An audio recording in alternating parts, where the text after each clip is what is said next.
ጤና ይስጥልኝ እንደምንላችኋል ውድ ተመልካቾቻችን ከአባይ ቴሌቪዥን የሚተላለፍላችሁ የዕለተ አርብ ዳር 26 2018 ዜና ለፍታ የመረጃ ሰዓታችን ተጀምሯል።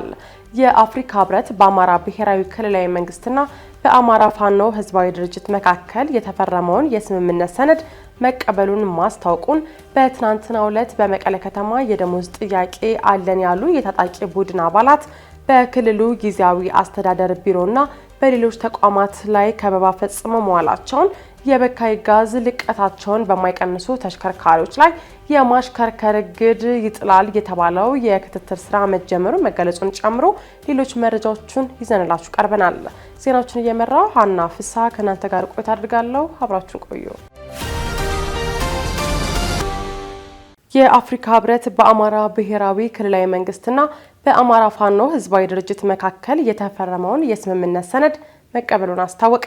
በአማራ ብሔራዊ ክልላዊ መንግስትና በአማራ ፋኖ ህዝባዊ ድርጅት መካከል ዘላቂ የሰላም ስምምነት የአማራ ክልል ርዕሰ መስተዳደር አረጋ ከበደና የአማራ ፋኖ ህዝባዊ ድርጅት ተወካይ ካፒቴን ማስረሻ ሰጤ ትናንት ዳር 25 2018 ዓ.ም ተፈራርመዋል።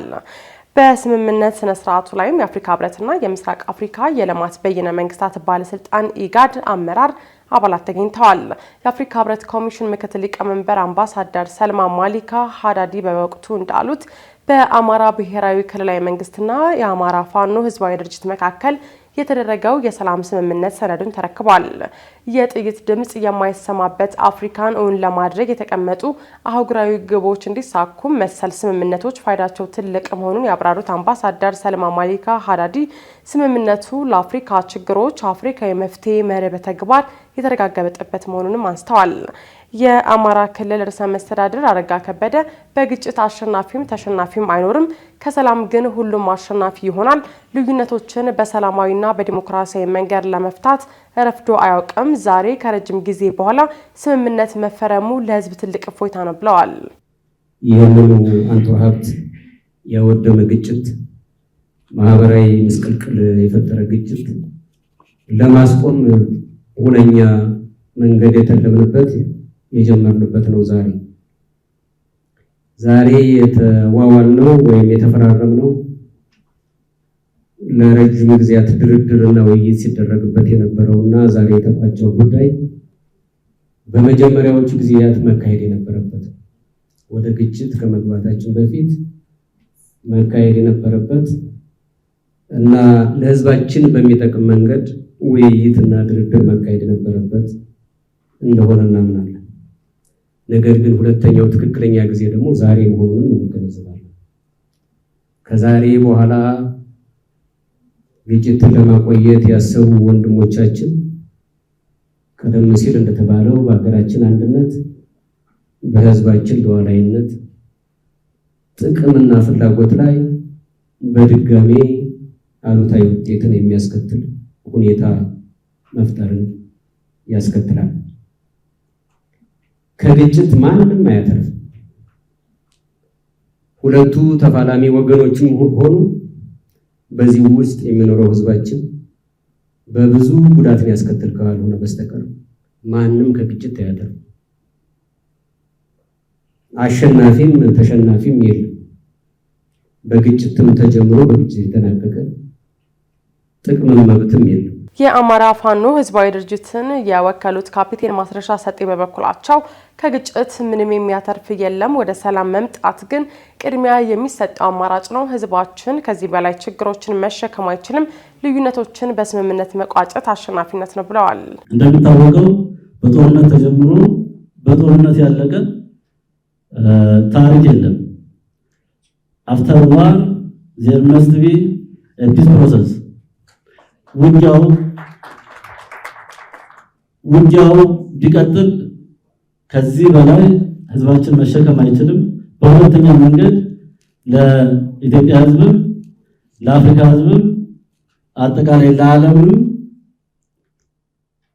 በንግግር ነገሮችን ለመፍታት ችግሮችን ለመፍታት አስተማሪ ሆኖ መገኘት ብልጠት የፖለቲካ ዊዝደም እንጂ ሽንፈት እንዳልሆነ በውይይታችን አይተናል።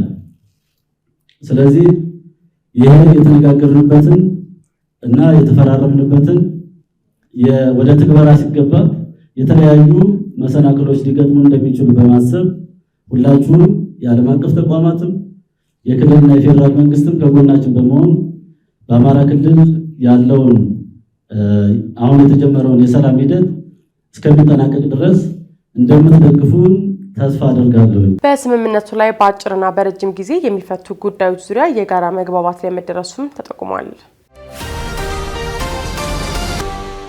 በትናንትናው ዕለት በመቀሌ ከተማ የደሞዝ ጥያቄ ያለን ያሉ የታጣቂ ቡድን አባላት በክልሉ ጊዜያዊ አስተዳደር ቢሮና በሌሎች ተቋማት ላይ ከበባ ፈጽመዋል። በትግራይ ክልል መቀሌ ከተማ ትናንት ዳር 25 2018 ከማለዳው ጀምሮ እስከ ምሽት የዘለቀ የታጣቂዎች ከበባ በተለያዩ ተቋማት ላይ መፈጸሙ ተዘግቧል። የታጣቂ ቡድኑ አባላት ትናንት ከማለዳው ጀምሮ የክልሉን ፕሬዝዳንት ጽህፈት ቤት ቢሮ ከበው የዋሉ ሲሆን በከተማዋም ውጥረት ተፈጥሮ ውሏል። እንዲሁም የድምፀ ወያኔና የትግራይ ቴሌቪዥንም ተከበውና ስርጭትም አቋርጠው እንደነበር ተመላክቷል። ሐውልቲ የተባለው ቦታ ላይ ፍንዳታ የተሰማ መሆኑንና የድምፀ ወያኔና ትግራይ ቴሌቪዥን ሰራተኞችም ከቢሮ እንዲወጡ መደረጋቸውም ተዘግቧል።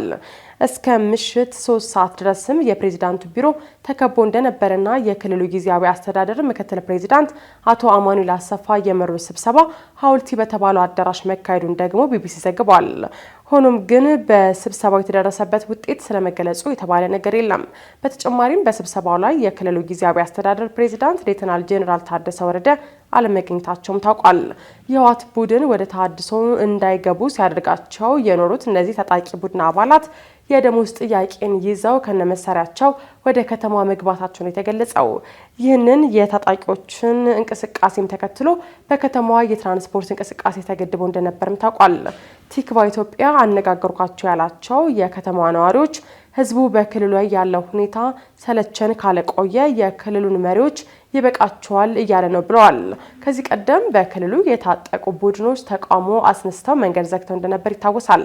በትናንትናው ዕለት የፕሬዝዳንቱን ቢሮ የከበቡ ታጣቂዎቹ ረቡዕ ህዳር 24 2018 ዓ.ም ምሽት ከእንደርታ አራጎር ከተባለ ቦታ ተነስተው መሆኑም ታውቋል። በዚህ ጉዳይ ላይ የክልሉ ጊዜያዊ አስተዳደር የዜና እስከተጠናቀረበት ሰዓት ድረስ ይፋዊ ምላሽ አልሰጠም። የበካይ ጋዝ ልቀታቸውን በማይቀንሱ ተሽከርካሪዎች ላይ የማሽከርከር እግድ ይጥላል የተባለው የክትትል ስራ መጀመሩ ተገለጸ። በአዲስ አበባ ከተማ ውስጥ ከተሽከርካሪዎች የሚወጣውን በካይ ጋዝ ልቀት መጠን ወይም ጭስ ለመቆጣጠር የሚያስችል የክትትል ተግባራት መጀመሩን የትራፊክ ማኔጅመንት ባለስልጣን አስታውቋል። ባለስልጣን መስሪያ ቤቱ ተሽከርካሪዎቹ በካይ ጋዝ ልቀት ልኬት ተደርጎለት ደረጃውን ካላሟላ በቀጣይ አስተካክሎ እንዲመጣ የሚደረግ ሲሆን ደረጃውን ካለፈ ደግሞ የማረጋገጫ ምስክር ወረቀት ከአዲስ አበባ ትራንስፖርት ቢሮ ማግኘት ይችላል ብሏል። ከቀናት በፊት የበካይ ጋዝ ልቀት ቁጥጥር ጉዳይ አስመልክቶ መግለጫ የሰጡት የትራንስፖርትና ሎጂስቲክስ ሚኒስትሩ ዶክተር አለሙ ስሜ ተሽከርካሪዎች የሚለቁት የጋዝ መጠን ገደብ መቀመጡን አንስተዋል።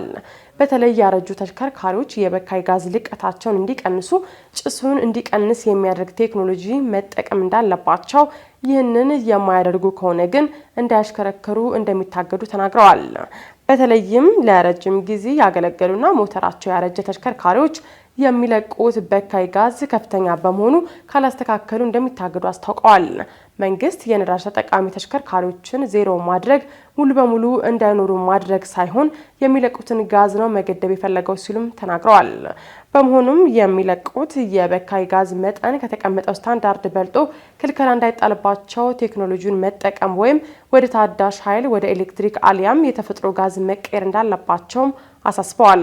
የበካይ ጋዝ ልቀት መጠን ለመቆጣጠር የተዘጋጀው ስታንዳርድ ያዘጋጀው የኢትዮጵያ ደረጃዎች ኢንስቲትዩት ሲሆን ሁሉንም በሀገሪቱ ውስጥ ያሉ የነዳጅ ተሽከርካሪዎችን ይመለከታል ተብሏል።